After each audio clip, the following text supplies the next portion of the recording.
के कोने कोने में YouTube के माध्यम से गुरु मंत्र लेकर के वैदिक अनुष्ठानों में आगे बढ़ने वाले मेरे प्रिय शिष्य और YouTube के माध्यम से हमें सुनने वाले सज्जन और सन्नारी, चलिए बताते हैं लड़कपन में सुनी हुई एक कहानी जो हमने जवानी में भी अनुभव किया है। एक चित्रकूट के जंगलों में डाकू रहता था। पास के गांव का था। सूरजभान उसका नाम था। सूरजभान क्षत्रिय कुल में पैदा हुआ था। उसे कुछ परेशान किए गांव के लोगों ने वो जंगल में निकल गया। आदमी सीधा था, लेकिन पूर्व जन्म के पापक कर्मों की वजह से उसे जो दुख मिला, उस दुख को वो सहन नहीं कर सका और रास्ते में अपनी गैंग के साथ खड़ा हो जाता था। जो भी बड़े बड़े लोग चित्रकूट की यात्रा पे आते थे, उनमें से वो लोगों को पकड़ लेता था, बंदी बना लेता था, काफी धन लेता था। बहुत धन लिया, लेकिन था वो सामाजिक आदमी। काफी पैसा हो गया तो अपने गांव में आया। गांव में मंदिर बनवाया और गांव में बैठे बैठे ही अपने आदमियों के इशारों से ये पापक कर्म चालू रखा। कमाल की बात तो ये है, उसका नाम कभी बाहर नहीं आया। दूसरे दूसरे लोगों का नाम आता था और वो बेदाग रहता था। काफी पैसा हो गया था, काफी जमीन खरीदी और मकान भी बड़ा सुंदर बनाया। उसने एक पत्नी एमपी में रखा था, वहां पर भी एक मकान बना दिया था और एक पत्नी यूपी में रखा था। यूपी में भी बच्चे थे, एमपी में भी बच्चे थे, यूपी में भी जायदाद थी, एमपी में भी जायदाद थी। जब जब उसका मन होता, जिस एरिया में उसे कुछ काम करना होता, वो उसी एरिया में चला जाता, अपने घर में रहता और ठाठ से दुष्कर्म करता रहता। लेकिन कुछ संचित कर्म होंगे, मरते दम तक वो कभी ओपन नहीं हुआ। एमपी के जो बच्चे थे वो तो व्यापारी बन गए। यूपी के जो बच्चे थे, जो पहले पत्नी के थे, उनमें 2 बच्चे हुए। उसमें से एक बच्चे के ऊपर ट्रक चढ़ गया, वो वहीं समाप्त हो गया। जो एक बच्चा बचा, वो थोड़ा नेतागिरी करने लगा और नेतागिरी में काफी नाम भी कमा लिया। लखनऊ में अपना मकान बनाया और लखनऊ में उसने अपने बाप की तरह एक दूसरी शादी की। वहां पर भी बाल बच्चे हुए, वहां पर भी संपत्ति हुई। अब ये 40-45 का हुआ।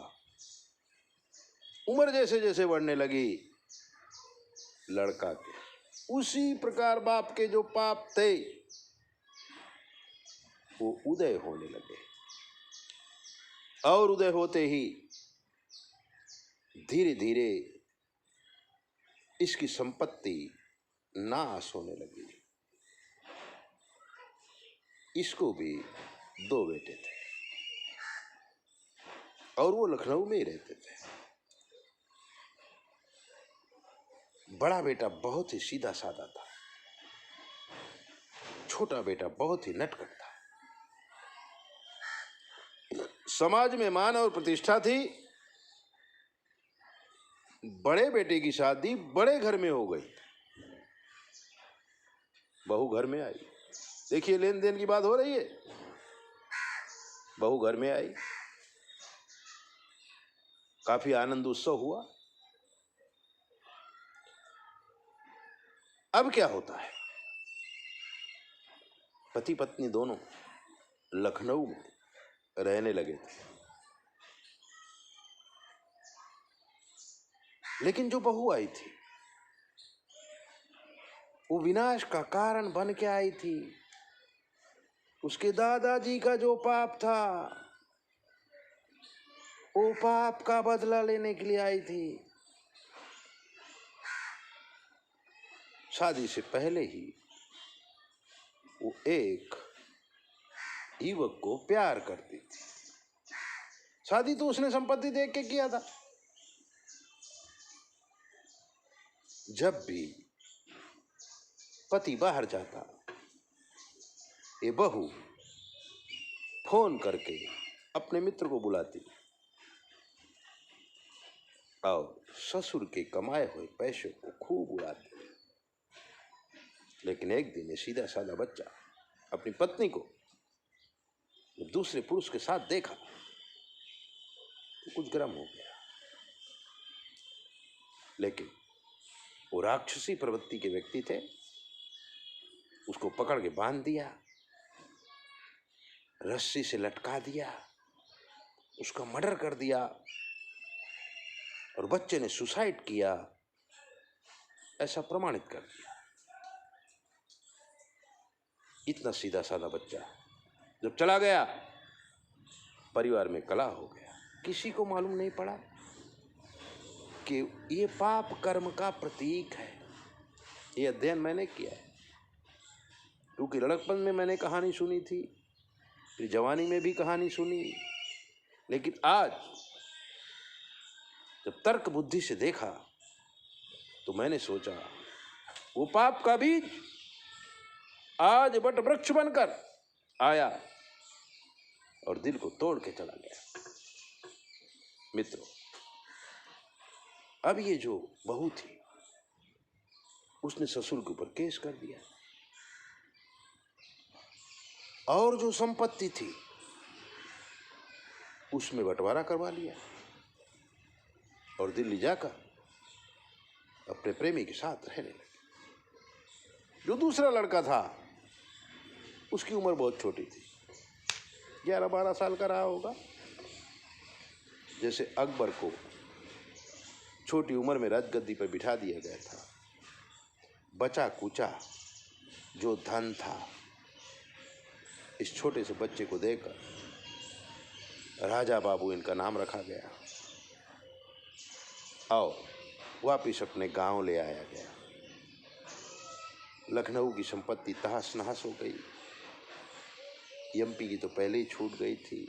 यूपी में जो भी थोड़ा बहुत बचा था उसका मालिक बना दिया गया। इस परिवार की शुभेच्छा रखने वाले एक व्यक्ति जो पंडित जी थे, इस बच्चे को पढ़ाया, संस्कार दिया। आज वो बच्चा बहुत सुखी है, उसकी भी शादी हो गई, 3 बच्चे हुए हैं उसके। अब आप कहेंगे इसका विनाश क्यों नहीं हुआ? तो इस दुनिया में जब हम पैदा होते हैं तो हमारे पाप कर्म कैसे हैं? हम अपने पूर्वज ही होते। कम पाप किया है तो पीढ़ी में कम सजा मिलेगी, बहुत पाप किया है तो बहुत सजा मिलेगी। आप ये समझ लीजिए कि इस जन्म में हम जो करते हैं हमको ही भोगना पड़ेगा। दादा कभी पोता बन जाता है और पोता कभी दादा बन जाता है। ये साइकिल है जो चलती रहती है। इस दुनिया में। शंकराचार्य ने खुद ने कहा है कि न तातो न माता न बंधुर न दाता न पुत्रो न पुत्री न भृत्यो न भर्ता। बाप, माँ, भाई, बहन, बेटा, पोता,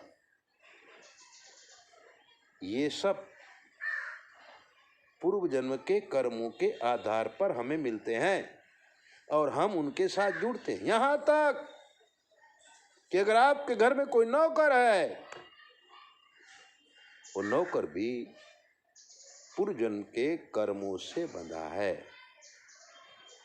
इसलिए ये जो जीवन मिला है, बहुत ही शांतिपूर्वक सोच समझ करके, लोभ में न पड़कर, काम में न पड़कर, क्रोध में न पड़कर ऐसा कुछ काम करो ताकि दूसरे जन्म में वो कर्म हमें परेशान न करे, बल्कि दिनों दिन हमारी प्रगति हो।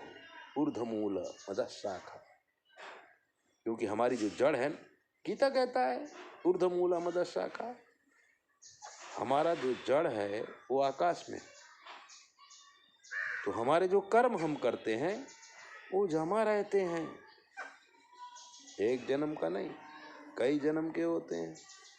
तो ये जन्म हमारे पास है, सोचने की शक्ति है, बुद्धि है, तो क्यों न ऐसा काम करें जो अनेक जन्मों तक चले, ऐसी पढ़ाई पढ़ें जो अनेक जन्मों तक चले। ऐसी दिव्य बातों को जानने के लिए 9825200108 पर संपर्क करके कुछ भी पूछिए। जय भोले। अपना ध्यान रखिए, चैनल सब्सक्राइबर करिए।